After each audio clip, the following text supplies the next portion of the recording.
उपजिल्हा रुग्णालय धारणी येथे अमरावतीचे खासदार बळवंत वानखडे यांची अचानक भेट देऊन पाहणी केली। यावेळी रुग्णालयात परिसरातील अस्वच्छता पाहून वानखडेंनी वैद्यकीय अधिकाऱ्यांवर संताप व्यक्त केला।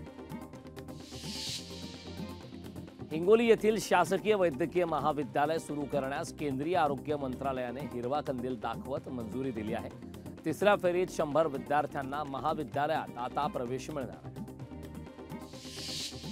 ठाण्यातील टेंभी नाक्यावर नवरात्रोत्सवाची जय्यत तयारी सुरू आहे। धर्मवीर आनंद दिघे यांनी टेंभी नाक्यावर सुरू केलेला नवरात्रोत्सव दरवर्षीप्रमाणे यंदाही धूमधडाक्यात साजरा होणार आहे। यंदा टेंभी नाक्यावर हिमाचल प्रदेशातील जटोली शिव मंदिराची भव्य प्रतिकृती उभारण्यात आली आहे।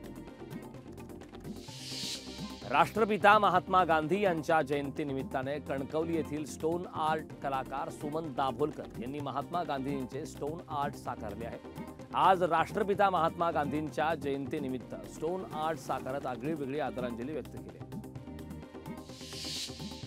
शारदीय नवरात्रोत्सवासाठी जीवदानी देवी मंदिर प्रशासन सज्ज झालं आहे। मंदिर परिसरातील सर्व कामे पूर्ण झाली असून सुरक्षेच्या दृष्टीने सर्व उपाययोजना पूर्ण झाल्याचा दावा मंदिर प्रशासनाने केला आहे। सोलापूरमध्ये मागील 8 दिवसांपासून कोळी समाजाच्या वतीने एसटीचे दाखले मिळावेत या मागणीसाठी आमरण उपोषण सुरू आहे। आमरण उपोषणादरम्यान कोळी बांधव आणि पोलिसांमध्ये शाब्दिक वादावादी झाल्याचं पाहायला मिळालंय। जळगावमध्ये मात्र बंगाली मूर्तिकारांनी गंगा नदीतील मातीपासून विविध आकर्षक अशा मूर्त्या साकारल्या आहेत। गंगेच्या पवित्र मातीपासून पर्यावरण अशा पूरक देवीच्या मूर्त्या हे भाविकांचं व सार्वजनिक नवरात्रोत्सव मंडळाचं आकर्षण ठरत आहे। मनसे अध्यक्ष राज ठाकरे 7 ऑक्टोबरला पुणे दौऱ्यावर असणार आहेत। 7 तारखेला पुण्यात पश्चिम महाराष्ट्रातील मनसेच्या प्रमुख पदाधिकाऱ्यांची बैठक घेणार आहेत। यावेळी राज ठाकरे पश्चिम महाराष्ट्रातील परिस्थितीचा आढावा घेणार आहेत। सोलापूरमधील चित्रकार विश्वविक्रमवीर विपुल मिरजकर सह त्यांची टीम मिळून 4000 नाण्यांपासून महात्मा गांधी यांची प्रतिमा साकारली। त्यांचे नाणे लावून ही प्रतिमा तयार करण्यात आली। बीडच्या माजलगावमध्ये पोलीस स्थानकाबाहेर ओबीसी समाजाकडून आंदोलन करण्यात आले। लक्ष्मण हाकेंवर झालेल्या हल्ल्याच्या निषेधार्थ हे आंदोलन करण्यात आले। आंदोलनावेळी कार्यकर्त्यांकडून जोरदार घोषणाबाजी करण्यात आली। इंडिया आघाडीच्या मुंबईतील आंदोलनावर फडणवीसांनी टीका केली आहे। गांधी जयंती हा आंदोलनाचा दिवस नसल्याचा टोला फडणवीसांनी लगावलाय। महात्मा गांधींच्या नावाचा राजकीय उपयोग केला जातोय असंही फडणवीसांनी म्हटलंय।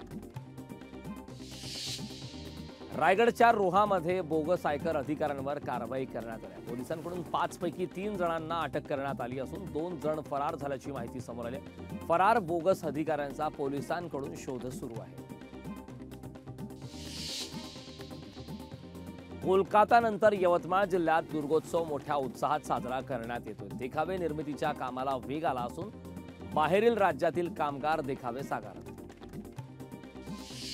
विरारमध्ये महात्मा गांधी यांच्या जयंतीनिमित्ताने आज स्वच्छता मोहीम राबवण्यात आली आहे। शेकडो नागरिकांनी या स्वच्छता मोहिमेत सहभाग नोंदवून आपला परिसर स्वच्छ केला आहे।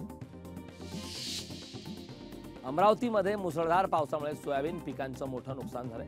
पावसामुळे 50,000 हेक्टरवरील सोयाबीन पिकांचं नुकसान झालं असून 10 ऑक्टोबर नंतर अमरावतीत पुन्हा एकदा पावसाचा इशारा देण्यात आला।